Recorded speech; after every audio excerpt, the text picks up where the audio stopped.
Hello viewers, সবাইকে স্বাগত জানাচ্ছি কম্পিউটার ফান্ডামেন্টালস লেকচার 1.3 তে। সো আজকে আমরা আরো কিছু বিষয় দেখার চেষ্টা করব এখান থেকে। সো প্রথমে যে বিষয়টা দেখবো সেটা হচ্ছে গিয়ে information processing system in computer. যে কম্পিউটার কিভাবে ইনফরমেশন প্রসেস হয়, যেটা আমরা আগে দেখেছি একবার, তাও আরেকবার আমরা দেখে নিব। সো কিছু ডাটা থাকবে, এখানে ডাটা আছে, তারপর ইনফরমেশন আছে, তারপর ডাটা প্রসেসিং হয় এবং সেটা তারপর কম্পিউটারে যায়, গিয়ে সেটাকে প্রসেস করা হয়। সো এখানে যে ডাটাগুলো থাকবে, সেই ডাটাগুলো হচ্ছে গিয়ে ইন্ডিপেন্ডেন্ট হতে পারে অথবা হতে পারে আনঅর্গানাইজ। মানে হচ্ছে কি অ্যাকচুয়ালি ধরেন যে কোনো কোনো একটা বিষয় আর কি, যেটাকে আমরা সহজভাবে কিংবা লম্বা করে, যেমন ধরুন টেবিল, চেয়ার, তারপরে আমি, তুমি, সে, এগুলো হচ্ছে সবই ডাটা। আর ইনফরমেশন, ওই ডাটাকে আমরা ইনফরমেশনে কনভার্ট করি। সো ইনফরমেশন কখন হয়, যখন আমরা সেটাকে প্রসেস করি, অর্গানাইজ করি এবং এটাকে এমন ভাবে এটাকে প্রেজেন্ট করি আমরা, যেটা এখন একটা মিনিংফুল ফর্মে থাকে, তখন আমরা সেটাকে ইনফরমেশন বলি। যেমন আমি যদি বলি যে বাত একটা শব্দ, তারপরে খাই একটা শব্দ, আমি একটা শব্দ, আমি সবগুলো আলাদা উচ্চারণ করলে কিন্তু সেটা ইনফরমেশন হবে না। যেমন আহ হচ্ছে কি আমি ভাত খাই, আমরা যদি এই ধরনের একটা লাইন বলি, তাহলে কিন্তু এটা সুন্দর ইনফরমেশন দাঁড় দাঁড় করলো। এক্ষেত্রে কিন্তু এটা ইনফরমেশন। তারপর হচ্ছে ডাটা প্রসেসিং, মানে হচ্ছে গিয়ে এগুলো অনেকগুলো সিকোয়েন্স অফ স্টেপ থাকবে, যেখান থেকে আহ, একটা স্টেপের পরে একটা স্টেপে যাবে এবং ওই ডাটাগুলোকে আমি যেটাকে দিব যে স্পেসিফিক টাস্কের জন্য, সেটা করবে। আর কম্পিউটার তো হচ্ছে গিয়ে একটা ডিভাইস, যেটাকে সেট অফ ইনস্ট্রাকশন দিয়ে দেওয়া হয় এবং সে অনুযায়ী সে কাজ করে। তো দেখেন এখানে ইনপুট আমি দিব কিছু একটা, তারপর প্রসেসর সেটাকে প্রসেস করবে ইনস্ট্রাকশন অনুযায়ী, তারপরে সেটাকে আউটপুট হিসেবে দিবে এবং প্রয়োজন অনুযায়ী সে ডাটাকে স্টোর করে রাখবে।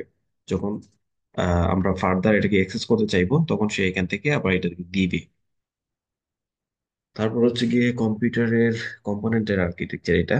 সো কম্পিউটারের যে কম্পোনেন্ট গুলো থাকে ভিতরে, সেগুলো কিভাবে থাকে। So, আমরা তো জানি যে ইনপুট দেই, প্রসেস হয়, তারপরে আউটপুট, কিন্তু এখানে অনেকগুলো ফাংশনালিটিস আছে। যেমন এটা হচ্ছে এই অংশটা হচ্ছে কি সিপিইউ অংশ, মানে কম্পিউটার, এই যে সেন্ট্রাল প্রসেসিং ইউনিট। তো এখানে অনেকগুলো জিনিস থাকে, যেমন ধরুন এখানে হচ্ছে গিয়ে কন্ট্রোল ইউনিট থাকে, তারপরে প্রসেসরের ভিতরে থাকে রেজিস্টার থাকে, তারপরে কম্বিনেশনাল লজিক থাকে। এগুলো আবার একটা আরেকটার সাথে কানেক্টেড এবং এগুলো কানেক্টেড থাকে মেইন মেমোরির সাথে। তো এখান থেকে ইনস্ট্রাকশন যায় এবং সেগুলা ইনস্ট্রাকশন গুলাকে সিকেন্সিয়ালি প্রসেস করে দেন হচ্ছে কি একটা আউটপুট জেনারেট করে। সো কম্পিউটার কিছু বেসিক মেজারমেন্টের জন্য কিছু ইউনিট আছে, যেমন ফার্স্ট অফ অল আমরা যদি বলি যে বিট, তারপর নিবল, বাইট, ওয়াট, এগুলো কম্পিউটার খুবই বেসিক। সবার প্রথমে বর্তমানে যে ডিজিটাল কম্পিউটার, তো বাইনারি যে ফর্মে চলে, মানে 0 1। সো এই জিনিসটা অ্যাকচুয়ালি কাউন্টিং শুরু হয়েছে এই 0 1 মানে বিট হতে। অর্থাৎ কম্পিউটার সবচেয়ে যে ছোট ইউনিট, যেটাকে বলা হয় বাইনারি ডিজিট। সো এটার ভ্যালু আইদার 0 হবে অথবা 1 হবে। So, এই দুইটা জিনিস নিয়ে কিন্তু বিট। তারপর হচ্ছে কি নেবল। নেবল হচ্ছে গিয়ে 4টা বিটস যদি হয়, তখন আমরা সেটাকে বলি নেবল। আচ্ছা, তারপরে বাইট, যে বাইটটা হবে এখানে 8টা বিটস। আচ্ছা, নেবল আর একটা জিনিস, এখানে একটা নেবল কিন্তু 16টা ডিফারেন্ট ভ্যালুস সে রিপ্রেজেন্ট করতে পারে। ওকে, আর এটা কিন্তু এই যে 4 বিটস মানে হচ্ছে কিন্তু 1 বাইট সমান 8 বিট, সুতরাং এটা হাফ বাইট হিসেবে নেবল আমরা ইউজ করতে পারি।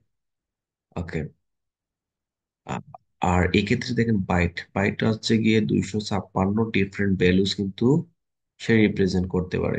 কিন্তু নর্মালি বাইটটা হচ্ছে কি 8 বিটস। আমরা নর্মালি বিট থেকে বাইটে চলে যাই, কিন্তু তার মাঝখানে একটা ইউনিট মেজারমেন্ট হয়, এটা হচ্ছে কি হাফ বাইট, মানে হচ্ছে কি 4 বিটস এর নিবল। তারপর হচ্ছে গিয়ে ওয়ার্ড সাইজ। আচ্ছা, এই ওয়ার্ডটা হচ্ছে গিয়ে এক একটা কম্পিউটারে এক এক রকমের আর্কিটেকচার। সো এক এক সময় এক এক কম্পিউটারকে একভাবে বলে দেওয়া হয় যে কতগুলো বিট নিয়ে সে একটা বাইট করবে। সো ধরেন একটা কম্পিউটার বলা হয় যে 16টা বিট নিয়ে একটা বাইট রেডি করো, তারপরে 32টা অথবা 64টা, মানে যে কম্পিউটার যেভাবে ডাটাকে প্রসেস করতে পারে, তা বা তার সেন্ট্রাল প্রসেসিং ইউনিট সেটাকে নিতে পারে, ওই অনুযায়ী ওয়ার্ডটা তৈরি হয় কিন্তু, মানে এটা হচ্ছে গিয়ে কালেকশন অফ বিটস। তারপরে হচ্ছে গিয়ে এখানে কিছু হায়ার স্টোরেজ ইউনিট আছে যেগুলো বিটসে দেওয়া আছে, যেমন বিট। কিলোবিট মানে 1 কিলোবিট হচ্ছে গিয়ে 1024 বিটসে।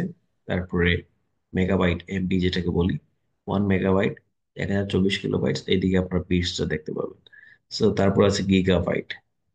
গিগাবাইট ঠিক একইভাবে সবগুলা কিন্তু 1024 করে বাড়তে থাকবে, এবং তার 1024 করে বাড়লে পরবর্তী নতুন একটা ইউনিটে পরিণত হবে। যেমন কিলোবাইট থেকে হবে মেগাবাইট, তারপর গিগাবাইট, তারপর টেরাবাইট, তারপর পেটাবাইট, তারপর এক্সাবাইট, তারপর হচ্ছে কি জেটাবাইট।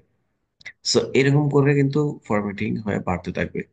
ওকে, তারপরে দেখেন এখানে পাশে দেওয়া আছে যে কতগুলা বিটস হবে তখন, কতগুলা বিটস এটা পরিণত হবে।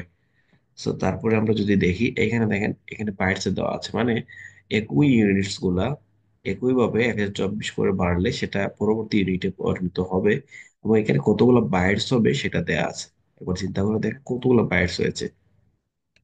সো আশা করি আপনারা বুঝতে পেরেছেন যে কম্পিউটারের এই বেসিক বিষয়গুলা, যে বেসিক ইনপুট আউটপুট বা ইনফরমেশন প্রসেসিং সিস্টেম এবং তাদের ইউনিট মেজারমেন্ট সিস্টেম এবং কম্পিউটার আর্কিটেকচার। সো দেখা হবে পরবর্তী ভিডিওতে। সেই পর্যন্ত সবাই ভালো থাকুন, ধন্যবাদ সবাইকে সাথে থাকার জন্য।